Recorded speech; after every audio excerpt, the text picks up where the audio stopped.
ayune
di dalam filosofi leluhur kita ini Sultan Agung itu disebut sebagai raja tapi juga sebagai wali gitu ya. Jadi raja wali gitu. Ya raja wali. Kan begitu. Raja wali itu sebagai seorang raja tapi seorang wali juga. Jadi kuat ilmunya dalam spiritualitas maupun dalam intelektualitas gitu. Gitu. Jadi memang orang yang taat beribadah, khusyuk, religius gitu, tapi juga punya kemampuan dalam segala hal tentang keduniawian dalam tata ekonomi, tata pendidikan tadi yang juga akhirnya melahirkan generasi-generasi yang tadi disebut tadi. Ya, semua itu seperti itu. Nah, Bapak Ibu yang dirahmati Allah, sedikit ya kita sejarah kalau mau kita detailkan habis waktu sampai sore. Jadi saya hanya mengambil poin-poin dari sejarah itu. Baik kebaikan ataupun yang tidak baik. Jadi dalam sejarah yang kita dapatkan hari ini seperti itu. Jadi kebesaran yang harus terus dibesarkan tidak boleh mengerucut kepada perpecahan. Ini nggak boleh terjadi. Kenapa kalau kita itu selalu harus merujuk kepada sentral dalam rangka membuat satu perjalanan lebih lanjut. Jangan kita merasa lebih hebat dari yang hari ini diberikan satu amanah atau kepercayaan. Maka dalam konsep membangun itu ya bagaimana kita membuat satu konsep ibadah. Ibadah itu bagaimana kita ini meletakkan kepala kita serendah-rendahnya di hadapan Allah atau bahkan di hadapan yang lain. Seperti konsep yang disebut dalam konsep sujud itu. Jadi layas takbiruna an ibadatihi wa yusabihunahu walahu yasjudun kan. Jadi dalam berorganisasi kita tidak boleh ada yang lebih hebat dari yang lain. Yang ada kita adalah menggali kehebatan sahabat kita yang lain untuk menyempurnakan perjalanan dalam membangun peradaban. Dulu dalam event-event yang sebelumnya kan juga diingatkan. Jadi tidak boleh merasa menjadi pahlawan dalam satu perjalanan berorganisasi. Itu Pak Sawa dulu pernah gitu. Yang Gunung Wijil itu. Kalau sudah ada yang merasa pahlawan, maka itu akan merusak daripada perjalanan itu sendiri. Jadi yang harus kita gali adalah bagaimana kelebihan sahabat kita yang lain, kemudian kelebihannya itu untuk kita tempatkan pada posisi yang sebaik-baiknya, sesuai dengan kehebatannya. Sehingga tidak ada konfrontasi, adanya kolaborasi. Itu yang harus selalu kita ingat. Ya kenapa Mataram Islam itu pecah jadi 4? Karena tadi ada yang merasa hebat dari yang lain. Oh, saya anak dari orang yang lebih tua. Kan dalam sejarah Demak dulu kan gitu kan. Karena Sultan Trenggono itu punya anak beberapa. Yang jadi raja malah dari anak yang kedua. Misalkan seperti itu, oh saya lebih tua, saya lebih hebat. Nah, demikian pula dalam sejarah-sejarah yang lain kalau kita pelajari lebih detail. Kenapa sih ada perpecahan? Ya tadi, karena berpikirnya lokal. Kalau kita berpikirnya rahmatan lil alamin, bahwa lahan yang ibadah yang kita mau garap ini luas. Jadi kita bukan perpecahan, tapi kolaborasi.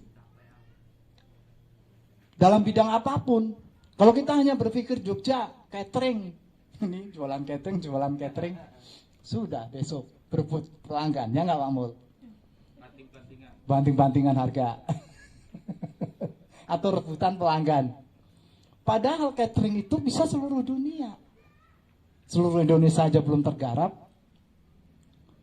Kolam renang itu bukan hanya Jogja. Ada Serang, ada Surabaya, ada Banten, ada Malaysia, ada Singapura.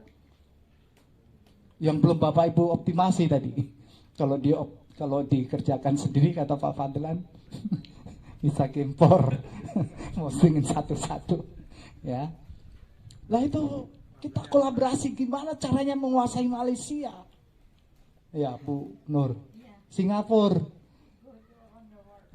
go around the world. Jadi gimana nyiptakan agen-agen di sana? Jadi rahmatan lil alamin, tidak perang saudara. Betul. Dan itu rezeki yang tidak terbatas tadi. Jadi konsep yang monumen yang kita bangun ini, mengapa kita buat sedemikian besar dari yang lain dan menjadi yang terbesar, tujuannya tidak lain agar generasi kita tahu kita harus memiliki kejiwaan yang lebih luas, yang lebih besar daripada leluhur kita gitu ya. Kita selalu ingatkan negara-negara yang kecil saja seperti Singapura itu pengaruhnya luar biasa. Sydney ya, kemudian Perancis, Inggris ya. Kenapa Inggris yang secuplek itu bisa menjajah seluruh dunia? Karena konsepnya kolonialis atau menguasai seluruh dunia waktu itu. Bahkan negara-negara besar pun banyak dikendalikan oleh Inggris. Nah itu harus dipikir benar-benar. Sementara kita yang hari ini punya kebesaran, Indonesia yang punya jumlah penduduk yang terbesar gitu ya, Muslim terbesar gitu ya, luasnya luas sekali. Tetapi dalam ranking penilaian sebagai suatu negara maju, kita masih selalu berada pada negara yang berkembang, bahkan ada yang bilang miskin gitu ya. Nah ini PR ini sudah kita pahami hari ini, sudah kita mengerti di mana titik lemahnya, yaitu pada titik bangsa kita, generasi kita ini memang diformat untuk menjadi bangsa pekerja. Ya kan, bangsa pekerja di mana mindset, tata cara berpikir, kemudian kejiwaannya memang berada pada posisi yang zona gampang, zona nyaman dan zona pekerja, ya bekerja. Nah, bekerja kepada orang, ketergantungan. Makanya SV Flash harus bisa masuk pada ranah entrepreneurship, kewirausahaan. Karena inti dari suatu kemajuan itu adalah entrepreneurship, membangun suatu kejiwaan yang sudah kita tuliskan dalam Hasta Prasetya, kemudian dalam fakta integritas entrepreneurship, untuk membangun suatu nilai-nilai yang sedemikian kuat, karakter gitu ya, karakter orang-orang yang berani menghadapi hidup yang luas. Jadi dari konsep pekerja kita punya penilaian bahwa pekerja itu identik dengan satu budak atau perbudakan. Jadi kalau kita lihat perusahaan-perusahaan yang berdiri di Indonesia ini, ya tentu banyak dikuasai oleh perusahaan-perusahaan asing. Ya, Mataram itu sebenarnya dulu sudah mempunyai fondasi yang hebat untuk bangkit di ranah ekonomi. Ya, tadi sudah diceritakan kan, Sri Sultan Hamengkubuwono yang ke-7. Dia disebut sebagai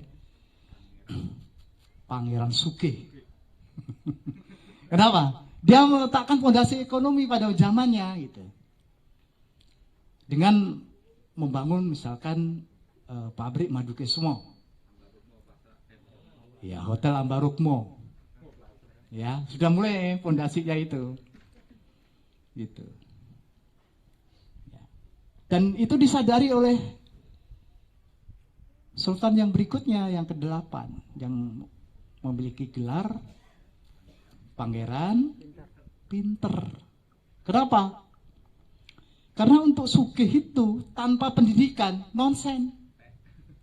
Kok ora sugih-sugih kok kebiyen ning pabrik madu kesmo wae. Pabrik liyane ora ono.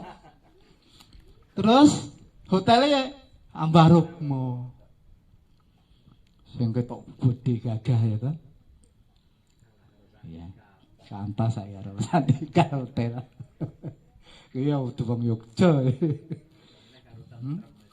Wis tentrem mesti si wong adoh-adoh. Ya. Gitu. Ternyata belum berhasil pendidikan ini. Walaupun sudah ada UGM. Ya kan? Jadi kesadaran yang kita bangun hari ini,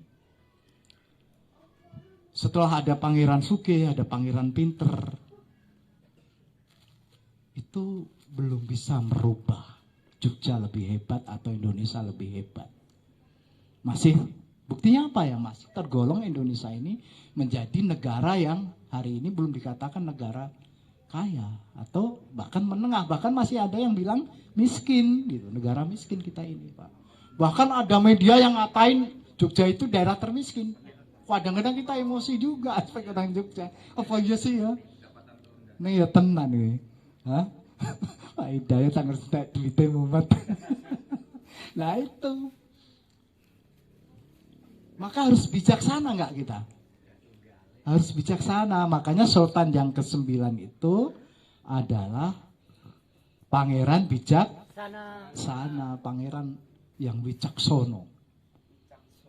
Ekonomi dan pendidikan tanpa pengorbanan nonsen. Ya, tidak mungkin bisa berhasil. Butuh orang-orang yang siap berkorban untuk melihat Indonesia ini lebih baik. Tolong saya tahun loh Pak dijajah gitu ya. Makanya ketika Republik ini mau berdiri, ya Sultan 9 ini yang mati-matian memperjuangkan. Pengorbanannya udah nggak kehitung dalam mendirikan Republik Indonesia. Jiwa patriot ini yang sulit kita dapatkan hari ini. Sulit Pak. Lah kok biaya pendidikan ya dikorupsi, ya tak? Pakan munyuk dikorupsi. Apa-apa dikorupsi. Ya tak?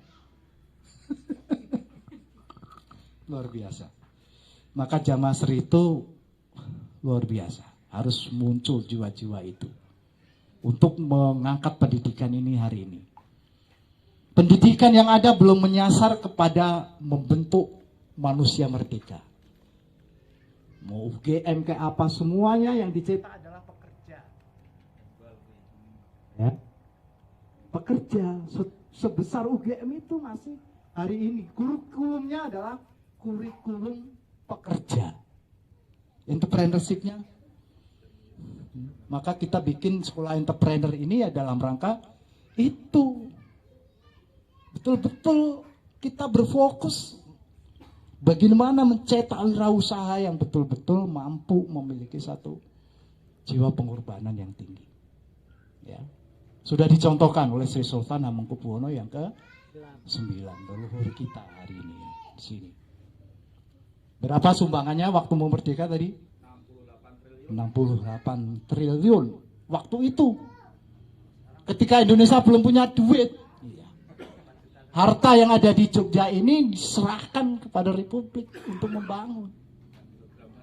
Lah mbiyen sakmono lah saiki piro? Nek dihitung kurs hari ini 68 triliun waktu itu gitu ya. Hah? Itu Pak Mul.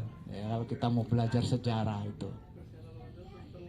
Makanya wajar Jogja itu disebut daerah istimewa ya, karena adanya Jogja itu memang pada posisi pembentukan negara ini memiliki peran aktif, termasuk saat Presiden Soekarno ya, Presiden Soekarno dalam bahaya diselamatkan oleh Sri Sultan Hamengkubuwono IX yang waktu itu sebagai wakil presiden diumpetin di sana Sumatera tuh, Padang atau mana waktu itu ya.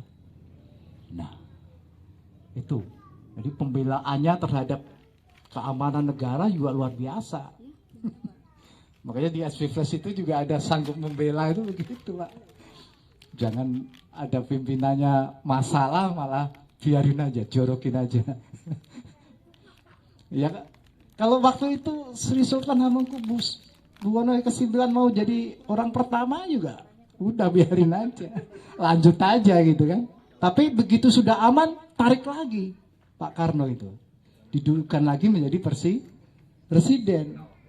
Jiwanya luar biasa, jiwa besar ya, ketokohan sebagai Sultan 9. Jadi tadi saya hanya mengajak di awalul akhirul ya kan, awalul kita hanya mengajak ke Sultan Agung. Kalau dikelilingi semua ya sampai pagi nggak selesai, sultannya banyak banget ya. Ya udah dijama aja gitu ya kan, karena sejarah yang di tengah juga banyak sejarah gelapnya gitu kan. Semrawut agak semrawut gitu ya. Dan yang harum itu kan di depan dan akhir. Al awalul akhiru zohir. Nah tugas kita ini hari ini zohirnya itu. Al awalulnya energinya udah kita ambil. Ya kan? Karena makom atau dikebumikan, bumi itu sebagai tempat menyimpan memori. Jadi memori itu bisa kita ambil, bisa dipindahkan. Kalau Bapak Ibu semakin dekat dengan alam semesta itu, semua energi itu bisa kita ambil, kita pindahkan. Bahkan kita pindahkan dalam diri kita menjadi semangat baru dan bisa kita kembangkan gitu ya. Untuk zohirnya itu apa hari ini? Hari ini mau ngapain kita? Setelah melihat banyak tokoh-tokoh yang hebat di tempat ini, ya kan? Di awal itu kan tiga di awal dan 3 di akhir kita ngambilnya kan? 3 di awal ya Panembahan Senopati gitu ya. Kemudian Setokrapya gitu ya. Panembahan Setokrapya itu, kemudian Sultan Agung. 3 di akhirnya Sultan 7, 8, dan 9 itu. Nah ini cukup untuk menjadi energi Bapak Ibu, ambil kehebatan, semangat juang, visi misinya, ya, dan kita tidak boleh terjebak pada dinamika tengah itu ya. Dinamika tengah itu adalah dinamika yang di situ tidak ada titik terangnya, gitu ya, tengah-tengah gitu. Nah, kita ambil pada posisi-posisi positif ya, untuk kita jadikan energi di dalam mengisi pembangunan hari ini yang kita tahu bahwa program kita semakin besar dari hari ke hari, tidak boleh ada satu penurunan gitu. Nilai-nilai pengorbanan, nilai-nilai kesetiaan, nilai-nilai pembelaan dalam memperkuat perjuangan, kemudian kontinuitas dalam berprogram, kemudian kewaspadaan dalam menyiapkan generasi gitu. terutama dalam membangun kejiwaan dan pikirnya tidak boleh lebih rendah dari kita. Gitu. Nanti kalau generasi kita itu secara kejiwaan dan pemikirannya terjadi downgrade gitu ya, lebih rendah gitu dari kita, maka apa yang kita bangun itu akan hancur lagi, Pak. SB Flash nih, susah payah kita bangun gitu ya, sudah mulai besar, agentnya udah ke seluruh dunia, sampai ke Malaysia, sampai ke mana-mana. Tapi kita nggak punya generasi. Repot Pak Samyo. Generasinya memang rebutan tahta lagi. Karena tidak mewarisi nilai-nilai juang, tidak mewarisi visi-visi yang selama ini kita terus kuatkan. Ya gitu Pak, ya Bapak Ibu. Jadi kewaspadaan kita dalam menyiapkan generasi, mari. Oleh karenanya apa yang sudah kita buat secara struktur itu disempurnakan semua. Kemudian nilai-nilai itu harus terus kita menancapkan pada diri kita dan generasi kita. Jadi saya pikir sudah tepat sekali tadi apa yang disampaikan secara kebetulan itu memang menjadi satu pengingat buat kita, sebagai satu wahyu buat kita. Karena siapa yang teman ya untuk wahyu kan gitu. Karena kesungguhan kita dalam berprogram itu akan diperkuat dengan nilai-nilai yang lalu, yang terus menginspirasi agar gerak kejiwaan kita semakin mantap. Jadi sudah jelas kita tahu bahwa Sultan 9, Sultan ya 8 dan 7 itu baru kemarin. Saya waktu masih kecil ingat Sultan 9 ketika beliau mangkat itu ya. Jadi kita masih sempat melihat di televisi, bahkan ada yang sampai melihat kejalanan yang tinggalnya di Piungan seperti Pak Khoir itu. Ya jadi baru kemarin. Oleh karenanya kita teruskan. Kita tahu hari ini harus mengulang pembangunan ekonomi, pendidikan ya, sesuai dengan filosofi kita. Jadi mudah-mudahan generasi kita ini juga jadi pangeran sugih dan pangeran pinter gitu. Ya. Dan harus bijaksana, pangeran bijaksana. Itu bukan pada 3 generasi yang berbeda. Kami ingin Bapak Ibu sebagai generasi yang zohir, gitu ya, ada hari ini harus mewarisi ketiga-tiganya di dalam kepribadian. Jadi harus dimasukkan dalam pribadinya masing-masing. Apa ide kudu sugih, kudu pinter, kudu wicaksono. Kudu gitu. Kudu itu harus bisa. Oleh karena kita ada SB Flash. Kudu sugih, kudu berarti di situ butuh ketekunan yang luar biasa. Apapun yang sudah kita dapatkan keilmuan itu harus diamalkan dalam bentuk ketekunan, posting, riset dan lain sebagainya. Kudu pinter, biar jadi pangeran pinter. Nek setu ora kena bolos, ora kena telat. Ini adik-adik, nek perlu kuliah bolos rapopo. Karena kuliah ya aku ngalami kuliah nanti S2 gur teori kabeh. Itu kalau nggak ada sekolah entrepreneurship, akhirnya ono kejadian ya Profesor Akakom meguru nang ngene wong ora sekolah. Mergo sing ora sekolah kuwi sinaune nganggo ilmu laduni. Mas Madi. Jadi yang berguru ke Mas Madi itu Profesor Akakom. Karena bukti real iso marai sugih tenan. Lah sing Akakom mung dadi kuli buruh nang ngene Niaga Oster, ya ta? Padahal Niaga Oster itu perusahaannya wong Prancis, wong Portugis. Hah? Betul. Jadi harus betul-betul menjadi pangeran-pangeran yang pinter, sugih, wicaksono. Wicaksono ini ngerti, memahami persoalan. Makanya di situ akan timbul jiwa-jiwa pahlawan. Siapa jiwa-jiwa pahlawan? Ya jiwa-jiwa entrepreneur yang selalu berpikir, selalu kreatif mencipta, gitu ya. Konsentrasinya adalah dalam konsentrasi mencipta. Itu entrepreneur. Kalau pekerja, wah, Masya Allah, saya buka lowongan kerja di Serang, perawat kolam renang itu, tak takoni suwi bang sing jawab, buka ae lowongan. Saya ini sing lamar iki ono, suami dina ora tak jawab piye malah dadi repot aku. Jadi, betapa banyaknya pekerja. Neng kalau kita buka lowongan entrepreneur, ayo tak ajari men pinter men sugih men ora ono sing daftar. Hah? Ah iya. Gak ada nyolek. Padahal bentuk apa iklannya udah berbeda-beda. Ono sing bentuke beasiswa, ono sing bentuke betul murni menerima lowongan, ada yang bentuke belajar gratis gitu ya. Dan lain sebagainya. Ora ono sing ngelamar.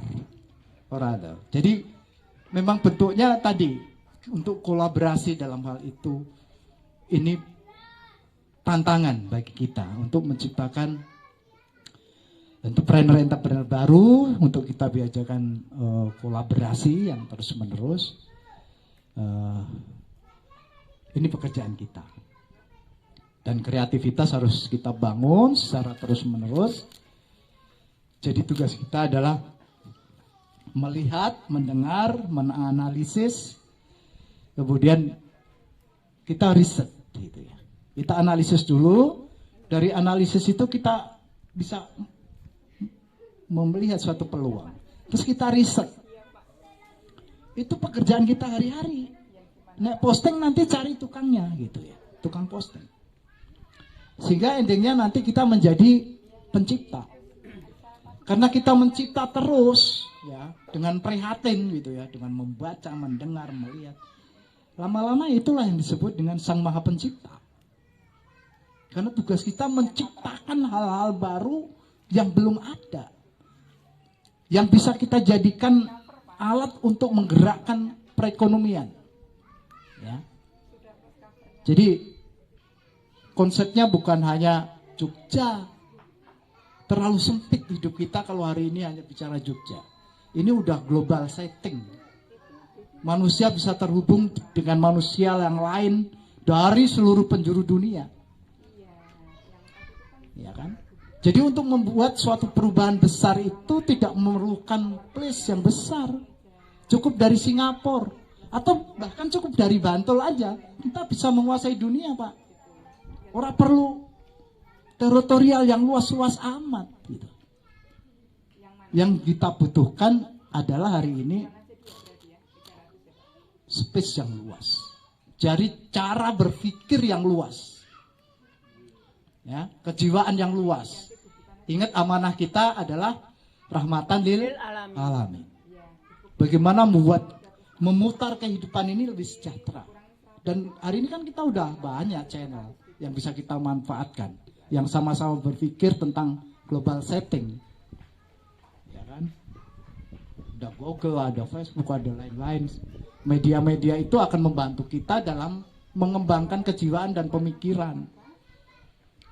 Ya, itu sehingga nanti dari situlah kita berpikir dan dari situ kita akan melahirkan ilmu-ilmu baru karena berani mencoba. Ilmu yang diturunkan Mas Madi itu bukan ilmu dari bangku kuliah tapi dari proses berpikir gitu. Proses analisis.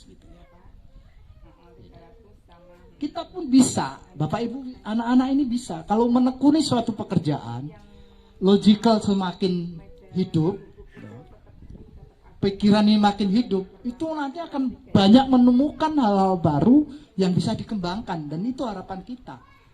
Anak-anak itu yang masih fresh ini, dia akan semakin merekam kepekaannya terhadap perubahan. Zaman hari ini makin tinggi. Ingat dunia internet, pengguna internet, pelaku internet hari ini terbesar adalah Yogyakarta. Kalau saya riset gitu ya. Bukan Jakarta, bukan Bandung, bukan Malang, bukan Surabaya. Jadi orang-orang hebat itu Cikal bakalnya di sini Pak, di Jogja. Yang sudah lebih mengenal. Makanya master-master optimasi, master-master website itu adanya di Jogja semua. Penemuan-penemuannya itu.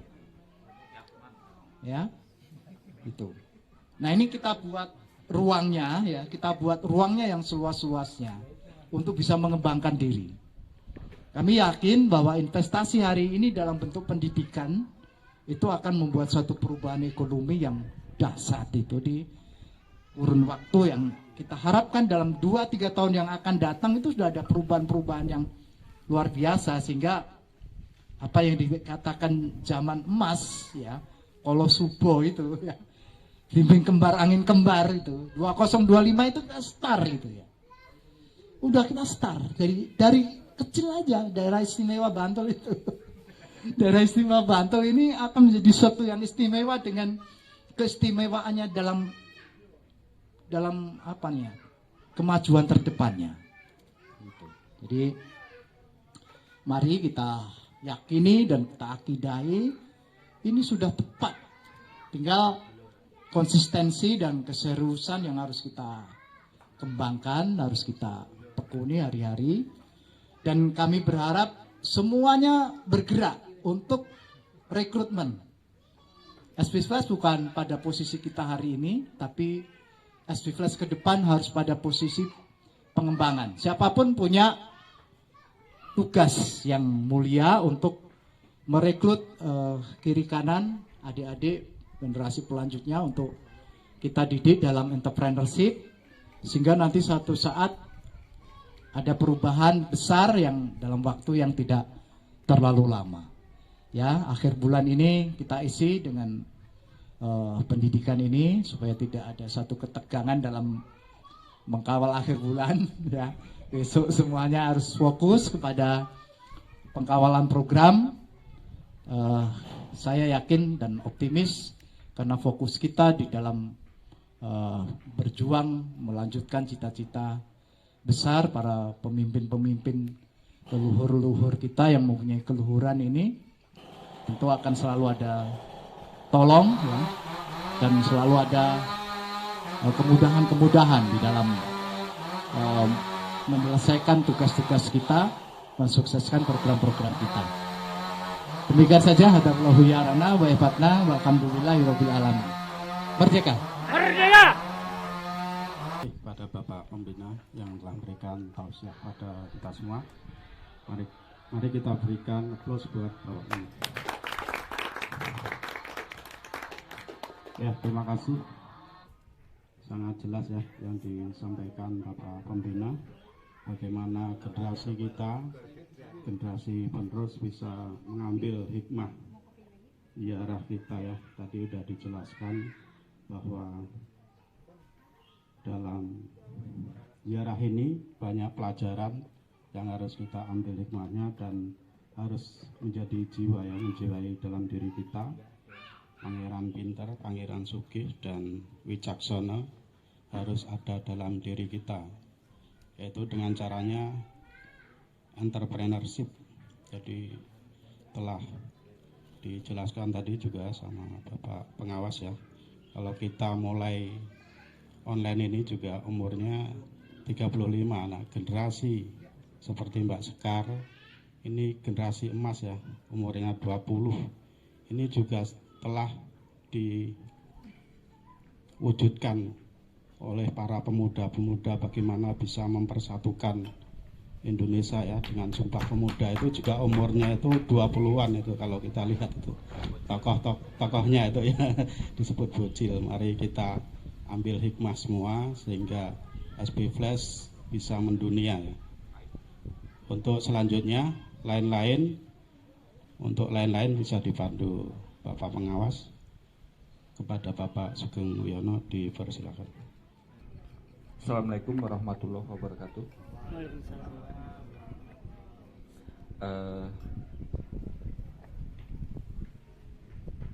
Terima kasih atas waktu yang diberikan pada saya untuk lain-lain memandu.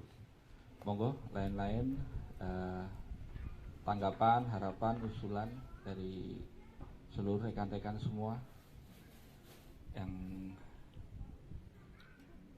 bagaimana perasaannya, apa yang bisa ditangkap dari apa yang disampaikan oleh Bapak pimpinan tadi, ataupun apa dari perjalanan kita. Monggo. Tadi selintas saya dengar ada usulan, sebenarnya bukan usulan sih, tantangan sih.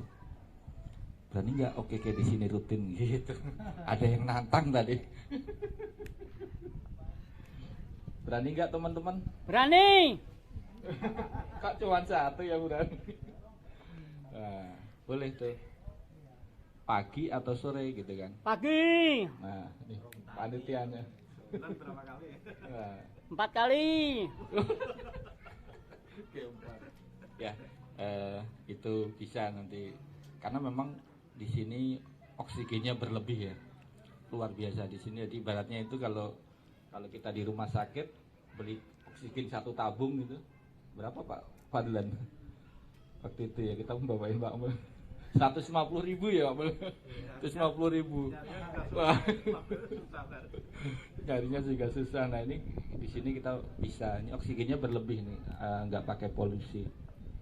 Ya paling ini boleh karena memang ternyata ya kesehatan ya luar biasa hari ini. Saya pikir pada kunjungan saya sebelumnya saya ketemu atlet sepatu roda DIY. Jadi memang naik turun rutin 5 kali. Jadi untuk menyambut lomba itu dia naik turun rutin 5 kali. Gitu. Atlet atlet sepatu roda DIY. Nah itu. Nah ini kalau kami tadi berapa Pak Hoir? 3 kali apa 4 kali tadi Pak Hoir? 1 kali. Ya. Oh, saya mau Pak Hoir. Kalau ditimbang Pak Hoir mungkin turun 5 kilo. Ya. Ada usulan atau harapan monggo sahabat-sahabat semua, sifatnya terbuka karena memang hari ini tadi disampaikan saatnya memang pembinaan generasi muda. Jadi jangan ini ya, yang muda-muda ini jangan yang baru lulus Mbak Lutfia, Mbak Fia sama Mbak Kiki, selamat ya. Ini alhamdulillah sudah merampungkan pendidikan di tingkat aliyah ya. Ini mana? Kiki mana? Oh itu ya. Wah ini bandingan kalah anakku.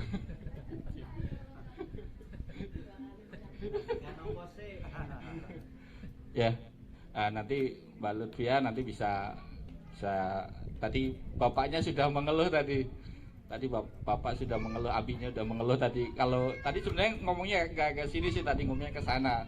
Ini kalau sendiri nih bisa stres gitu kan, jadi perlu dipartnerin sambil kuliah untuk apa namanya pengembangan di bidang digital marketing atau online marketing ya.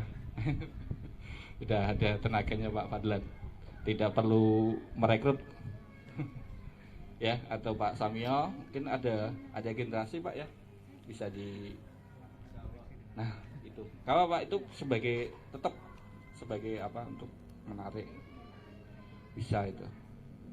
Monggo sahabat-sahabat yang lain disampaikan usulan untuk program ya, nanti ya untuk program disampaikan. Monggo. Ngacung apa enggak? Gini gitu tadi. Ayo sampean. Ayo Pak. Usul-usul Pak. Alhamdulillah ya Pak Badung.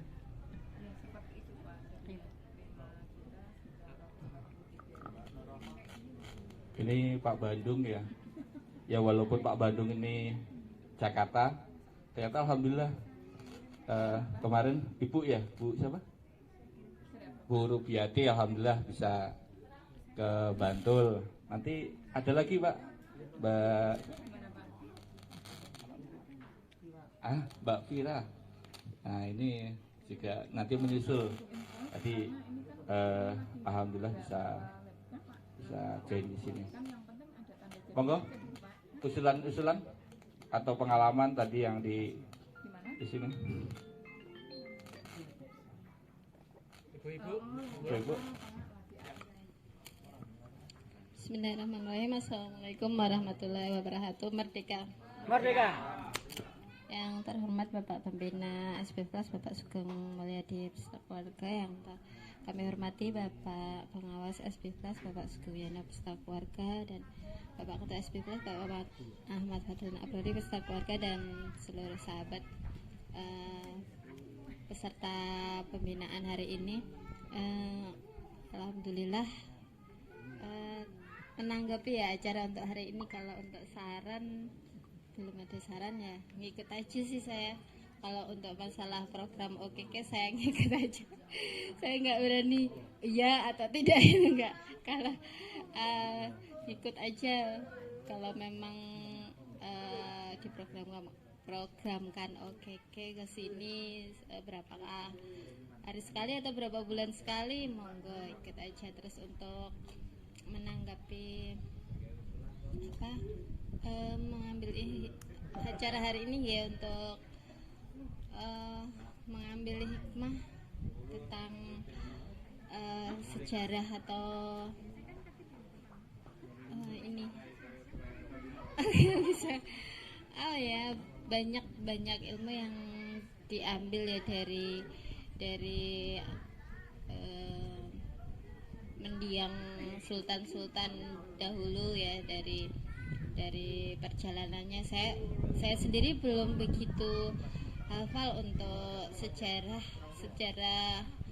raja-raja Mataram ataupun raja-raja kesultanan di tanah Jawa. Kalau dapat pelajaran dulu aja di sekolah ya, maka dari awal berdirinya negara Islam ya di Demak, terus berlanjut ke Pajang sampai Mataram, terus perpecahan Mataram jadi Jogja dan Solo itu tidak begitu hafal untuk ininya, tapi memang begitu banyak dari histori itu banyak kita mengambil pelajaran dan hikmah ya, dimana apa ya,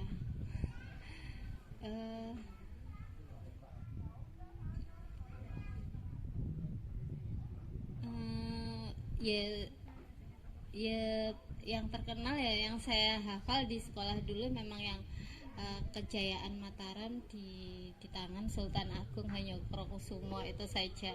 Untuk sejarahnya memang belum